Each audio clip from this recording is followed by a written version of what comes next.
மதிமுக குழுவினர் செய்தியாளர் சந்திக்கின்றனர். நேரலையில் பார்க்கலாம். இன்னைக்கு சாயங்காலம் பண்ணிடுவாங்க. தலைவர் வந்தையும் பண்ணிடுவாங்க. என்ன டைம் சார் இன்னைக்கு எது ஈவினிங் என்ன டைம் சைன் பண்றாங்க? அது தலைவர் வந்ததுக்கு முன்னாடி தான் தெரியும். அது எப்படி வந்து தலைவர் பண்ணாங்க அவங்க தான் சொல்லுவாங்க. மண்டல மாதிரியா இருக்கா தொகுதிகள்? நாங்கள் கொடுத்துருக்கிறது விருப்பப்படுறதெல்லாம் கொடுத்துருக்குறாங்க. அதனால எங்களுக்கு அதில் மகிழ்ச்சி தான், சந்தோஷம் தான் அதில் இருக்கிறது. நாங்கள் விருப்பப்பட்டியல் கொடுத்ததுல தான் அவங்க கொடுத்துருக்குறாங்க. அதில் ஒன்றும் பிரச்சனை இல்லை. கடந்த முறை போட்டிட்ட தொகுதியில் தானே மாற்று நீ எந்த தொகுதிங்கிறது உங்களுக்கு இன்னைக்கு சாயங்காலம் தெரிஞ்சிடும். திருச்சி பாராளுமன்றத்தில் தான் அவர் துறை வைகோ தனிச்சின்னத்தில் நின்று வெற்றி பெற்றாரு. அந்த பாராளுமன்ற தொகுதி கீழே ஒரு தொகுதி வேணும்ன்றது மதிமுக தொண்டரோட விருப்பமா இருந்ததுன்னு சொன்னாங்க. அதுல ஒன்று கிடைக்கிறது. எங்களுக்கு 234 தொகுதிகளையும் போட்டி போடுறத விருப்பம். ஆனால் நாங்கள் கொடுத்துருக்கிற தொகுதிகளில் அவங்களுக்கு கொடுத்துருக்குறாங்க. அதனால் அதில் ஒன்றும் பிரச்சனை இல்லை. எங்களுக்கு விருப்பப்பட்டியலில் கொடுத்ததுக்காக நாங்கள் மகிழ்ச்சி அடைகிறோம்.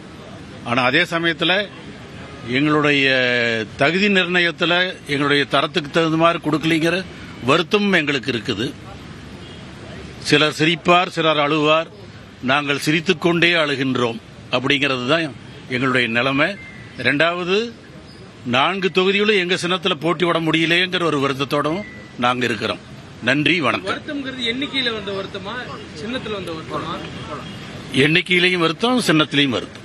தொகுதியில வருத்தம் இல்ல, தொகுதியில வருத்தம். நான் கேட்ட தொகுதி தான் கொடுத்துருக்கேன். ஓகே. முதல்ல நீங்க மதிமுக தான் கையெழுத்திட்டீங்க. கடந்த முறை 6 தொகுதி கொடுக்கப்பட்டவர்கள மதிமுகவுக்கு தான் இருக்கிறதே கம்மி. மற்றதுல சிபிஐ, சிபிஎம்க்கு 2 ஒவ்வொன்று குறைச்சிருக்காங்க. ஆனா பிசிகாவுக்கு 2 கூடுதலா கொடுத்திருக்காங்க. இந்த வேறுபாடு தான் உங்களுக்கு அந்த வருத்தத்தை ஏற்படுத்துது. வருத்தம் எங்களுக்கு இருக்கு. எங்களோட அது தெளிவு அது சொன்னீங்களா? திமுக பேச்சுவார்த்தை சொல்லி இருக்கிறோம். என்ன சொன்னாங்க சார்? அது என்னங்கிறது நான் உங்ககிட்ட சொல்ல முடியாது. நான் சொல்லல.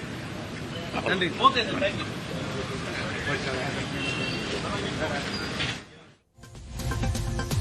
மதிமுக போட்டியிடக்கூடிய தொகுதிகள் எவை என்பது தொடர்பாக இன்று மாலை கையெழுத்தாகும்.